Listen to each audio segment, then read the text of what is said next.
physically fit and mentally agile. Is there any genetic reasons for this, or you simply take your health care very seriously? Well, if I don't feel well, I try to find out why and do something about it. But I'm not a health fanatic. I don't jog. When I see people jogging, they look ridiculous. I believe one gets enough exercise, just normal locomotion in the pursuit of one's normal activities. And of course, from time to time, I go into the bush to get away from people, really, not for the purpose of exercise. So I have no idea. It's just luck, mainly luck.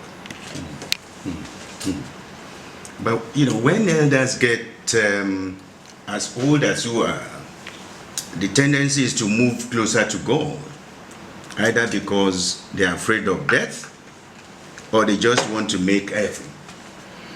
Reading some portions of your memoir, You Must Set Forth at Dawn, where you describe feelingly the death of your friends and a place already designated for your burial.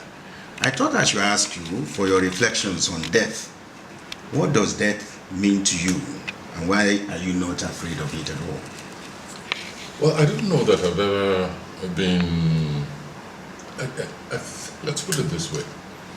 I think it's a very rare kind of humanity which doesn't look at death as an unpleasant event. But the moment you think about that, and you say, in any case, I won't be around to experience it. And that's basically is my attitude regarding death, that it's other people, unfortunately, who feel death, not the person who actually dies. So that takes the burden off my shoulders, and I just carry on with life as it is.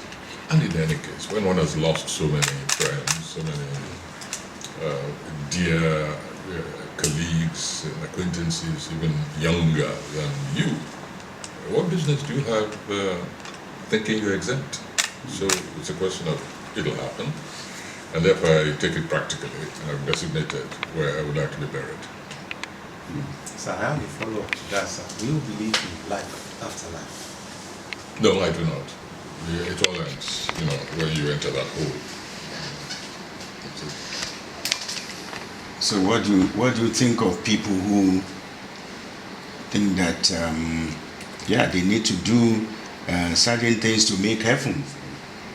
Well, I think I don't want to discourage them in their belief. See, I'm not a religious fanatic one way or the other. If it makes people comfortable and encourages them to, shall we say, lead an ethical life, since they believe in heaven, then by all means.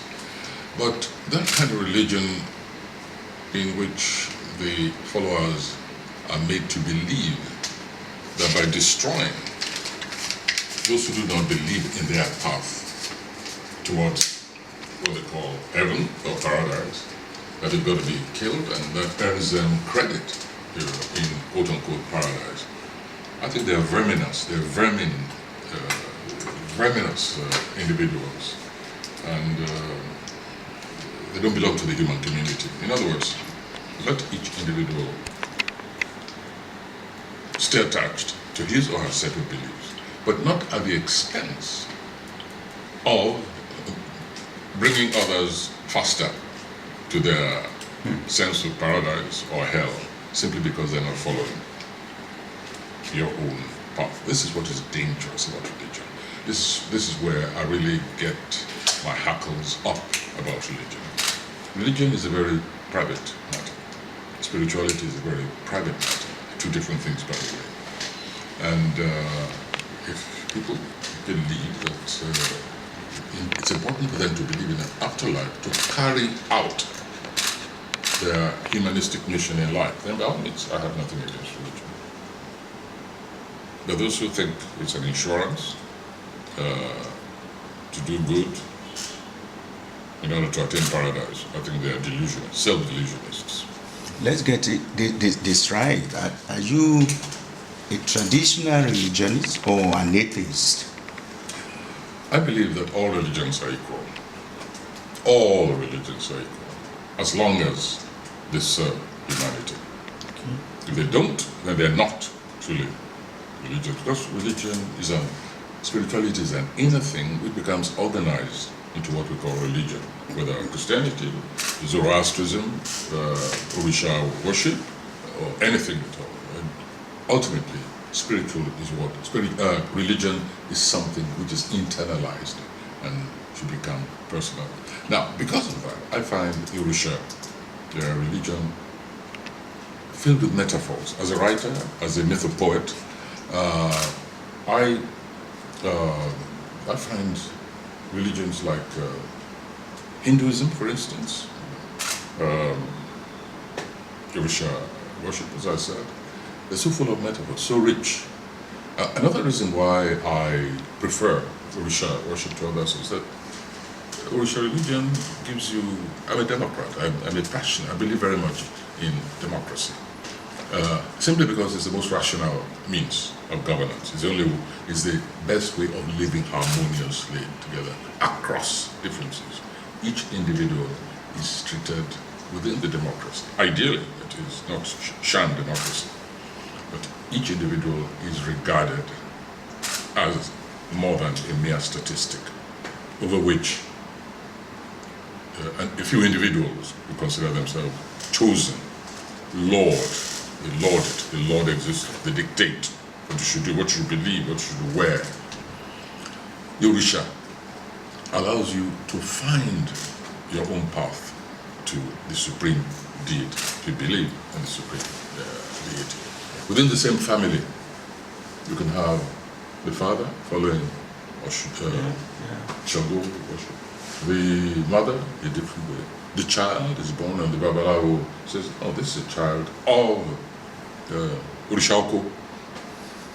Within that same building, that same household, there are people, different paths to Godhead, different paths to their inner satisfaction, to their encapsulation of what they think exists beyond the physical individual, the physical person. Each individual finds his or her own way.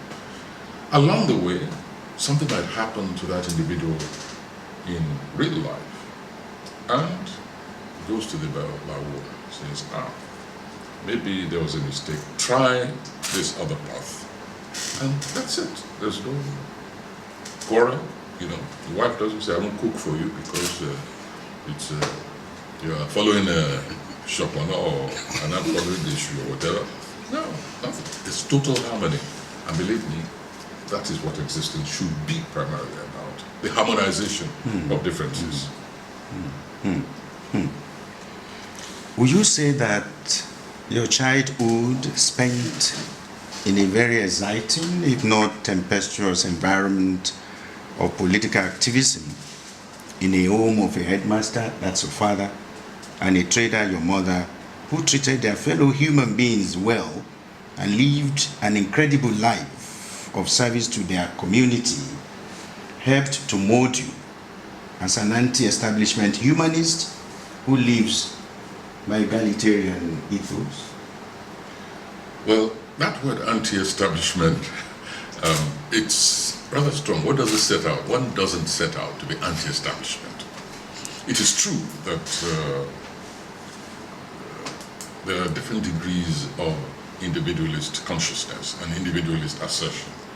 In relation to what I was saying earlier, in that sense, I have a very heightened individualist sensibility. In other words, I cannot treat faces as just particles in a congealment, in a human congealment. No, every individual is distinct. And the assertion of that distinction cannot be at the expense of another individualist entity. That is also part of the democracy, that you express your being totally, but you make sure that that space does not encroach on another individual. And so if I seem to be anti-establishment, it isn't as a principle, it isn't as a philosophy. I'm just against what move to treat human beings as just part of a mass and nothing else. So in the process of that self-expression, I definitely consider any kind of organism, such as establishment, as an enemy of society if it acts in a way, if it enacts policies which are against the expression, the self-expression of individuals in societies, within the limitations which I outlined earlier. And what I find, and so any kind of attempt to have conformist thinking in society, for me, is just the surest cut to exercising undue, illegal authority over members of society. Many people, when they want to speak about, shall we say, the most conformist aspect of society, they talk about the civil service, the civil servant, that don't behave like a civil servant. That means don't just go. According to the general orders, you know, there used to be this fat companion, you know. No, for heaven's sake, think individually, and you might even improve, might even correct certain basic anomalies within the establishment. So it isn't that I set out to be anti-establishment. It's just that I find that very often establishment is anti-humanity. That's where the fight begins. You talked about my parents. They weren't anti-establishment. They were anti-authoritarianism. That's why my mother took part, was one of the lieutenants of Mrs. Kunle Ajibade when they rose against feudalism, the feudalist conduct of the Ake Abeokuta then and his Akoda, his police, in collaboration with the European district officer, you know, who was of course exerting the imperial will. And they rose against that kind of authoritarianism. And on behalf of something, not so much anti-something, but on behalf of the oppressed women of Egbaland. That is what happened. And by listening to their conversation, by in fact even indirectly participating as a messenger between the different women groups, you know, carrying messages and, you know, enjoying myself, you know, thoroughly. I thought it was very exciting when they rose against the Ake Abeokuta. Day after day, they kept up the siege. They were threatened, they were bullied, they were harassed. They said, no, this unjust tax must go. So if that's anti-establishment, well, that's okay. And you played the role of a messenger, you know, carrying messages, you know. Yes, between the women. Igbeng, where the leader has gone, and the women in Ake, and then those marching from Ikorodu. I was little, but everybody ignored me, so it was a little messy there. You know, talking about individual, you know, energies and what, you know, they could do, what individuals could do when they are really creative, you know. I was just thinking that there was this group of students who came to you and said that, oh, they would like to be like Wole Soyinka. And you said to them, why don't you try and be yourself? And a lot of people would say, oh, why would Wole Soyinka say that to, you know, secondary school students? And we were saying to them, why will he not? Yeah, people get terrified when youths are told, you know, be yourself. Yeah. And then a statement which I made at the time was also, as usual, you know, Nigerians, we will talk about our subject later on. I always like to take the path which gives them outlets for some kind of inner preconceived aggression, you know, idea, which of course enables the aggressive part of them. I said, there's only one Wole Soyinka. Meaning, and I went on to say, there's only one you, there's only one there's only one her, she, etc., etc. But they say, oh, I actually had a letter, I couldn't believe this, that Nigerians, they tire me sometimes. I said, I never believed that you would say that. You think that there can never be another Wole Soyinka. I said, what do you use for your head? I had a letter, I have it somewhere. They were so disappointed that I was so self-centered that I felt there could not be another Wole Soyinka. I teach. What do I do when I teach in school? I'm teaching them to be even greater Wole Soyinkas. Precisely. And somebody writes that kind of rubbish. But anyway, that's another story. May come to it as we proceed. So, who are the other earliest influences on your life, apart from S.A.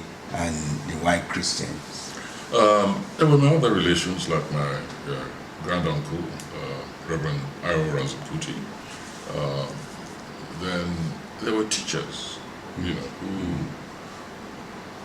whose idiosyncrasies I studied and enjoyed, like all of you, I'm sure you've done.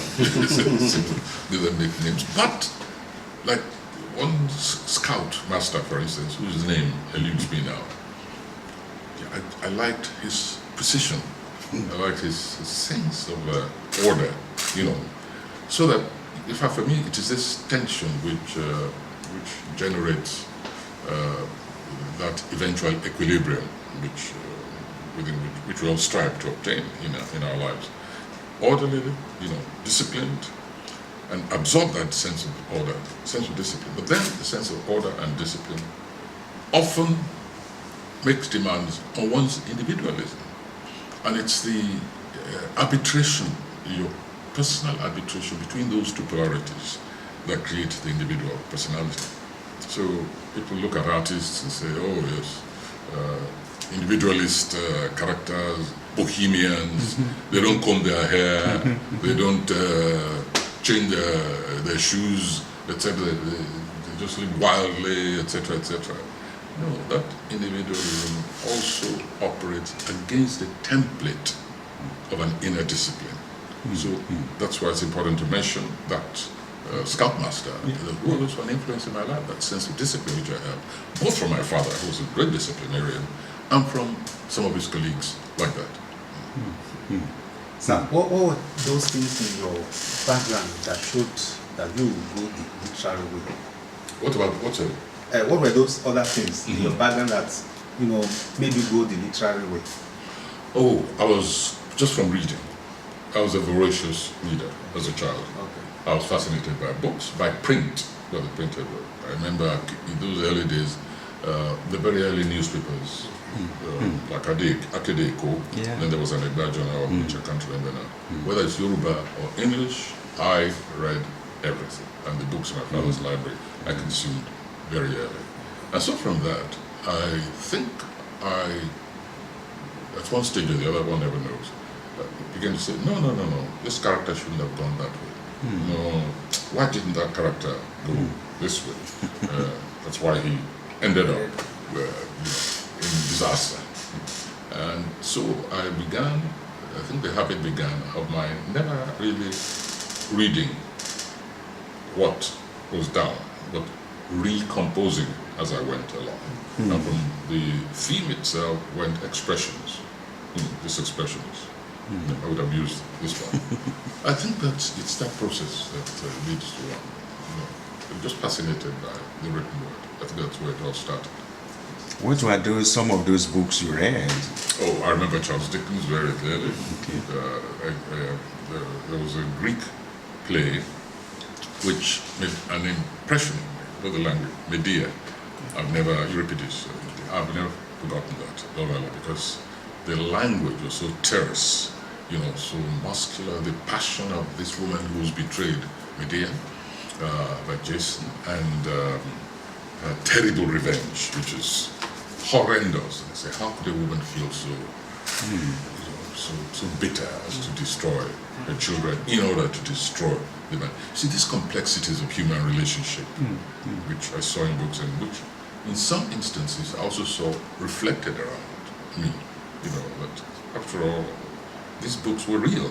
Yes, they were fiction, but they were real in the sense that you identified not just individuals, but sometimes you saw archetypal creations in those works. So, but why you mentioned about your parents and the other influences not being anti-establishment but anti-authoritarian? No, I never said it was anti-establishment. They weren't anti. No, they weren't. That's what I said. that I was explaining what they were against. Oppressive establishment. Yes. Oppressive. Now, wasn't there a way to think about an alternative means of rather than work from without without the establishment and rather getting to influence some of the things they want, the change they wanted? Remember that many areas of establishment, school itself is an establishment, and I consider myself a teacher. So, in a sense, I'm also part of the establishment. And then I've created things all along, institutions which involve other people, but I prefer to do it my own way.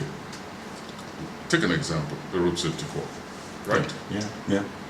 I created it. It was an establishment. It was created outside, shall we say, the police establishment. In fact, the greatest disaster that ever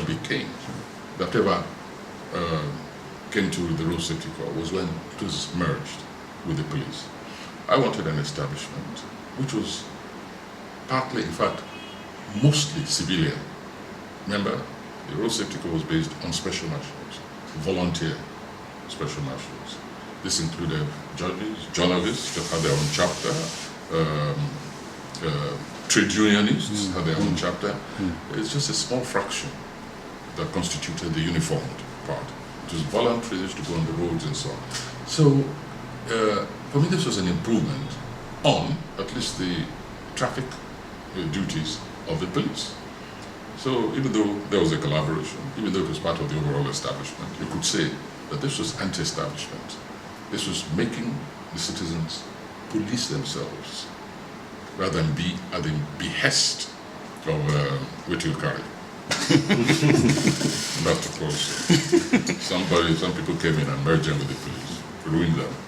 By the time they were extracted, they picked up all the bad habits. But when the road safety corps was the road safety corps, the fear of the road safety corps was the beginning of wisdom for all road users. Maja. Oh no, we hated that name. We call it Bekude. Oh yeah, That was our name, Bekude. Those drivers were calling them Maja. Yes. Because the pioneer was Oyo State. And Jenbe gave the logo of the Greyhound. No, it was a soldier. So the idea was pouncing, aggression. Whereas we said Bekude. That was the real name, Bekude. Arrest death on the road. Now, your mother always admonished you as a child that your overconfidence will kill you one day. Can you recall some instances when your stubborn exuberance or pranks, truly justified our worries? Not once. She was very unfair.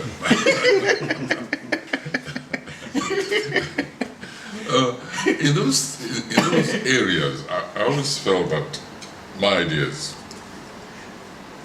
especially since I was ready to undergo rigorous test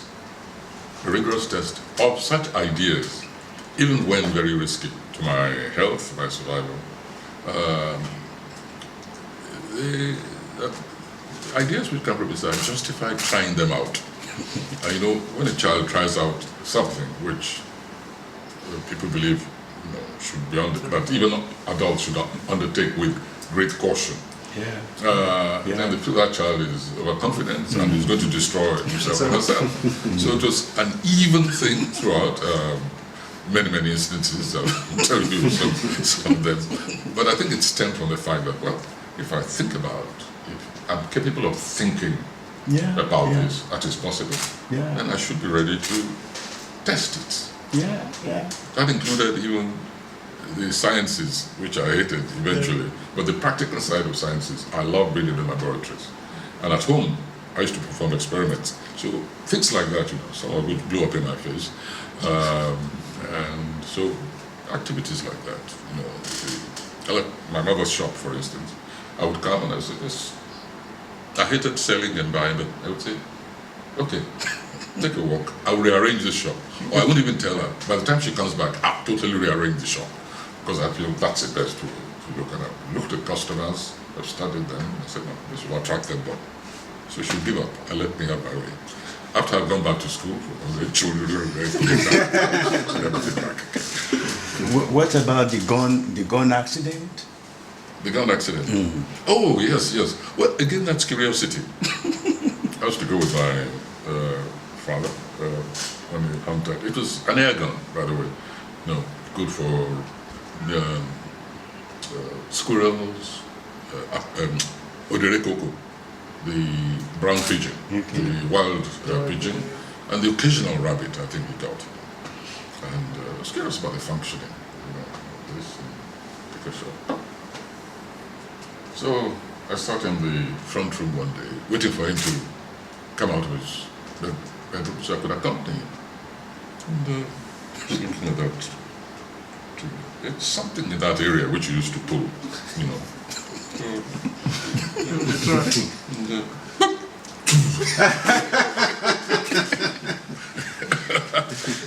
But he knew it was his fault, so he never chided. He knew he should not have left that unloaded. And he knew me enough to know that I'd learned that lesson and I didn't need to be. So there was a sort of mutual standoff. I wasn't rebuked, but he knew I would never do it again. I see. Now you went to Government College, Ibadan, at a tender age of 10, going to 11, on scholarship. How did you cope with the older boys? In those days, they were always, going to school very old and all that. Can you share with us some of your memorable experiences in GCI? Those schoolmates of mine, they were bullies. They were terrible because they were big. Some of them, I'm sure, had children already. Some had moustache. I'm sure they shaved every moment. And then what my mother used to say is overconfidence. But me, I didn't see because they were big. Therefore, they should trample over me. And so I had no hesitation in taking them on. So it was very good training, because you defeat people like that largely with moral persistence, because they were bullies and they knew they were misusing their power. And when it got too much, occasionally when it got too much, because there were three of us who were really small. There was Christopher Collade, myself, and I think Beshida was the third. Anyway, when the bullying got a bit too intense, because these big boys could not stand the idea that this Rondo was standing up to them while others were. So I couldn't stand it. So it intensified the bullying, which made me even more aggressive. So I must confess that sometimes I was responsible for bringing disaster on my head because I would tease them. The names they didn't like to be called, call them the name, and then take off at full speed. So anyway, it got too much. I called Christopher, and yes, I think they should have. I said, let's form a tripartite alliance. Anytime any of us is bullied, the rest of us will come to the rescue of the others. And that's what we did. So we tried to move together as much as possible, and it wasn't almost attacked the others to the rescue. And that diminished, reduced. But I remember one particular individual, the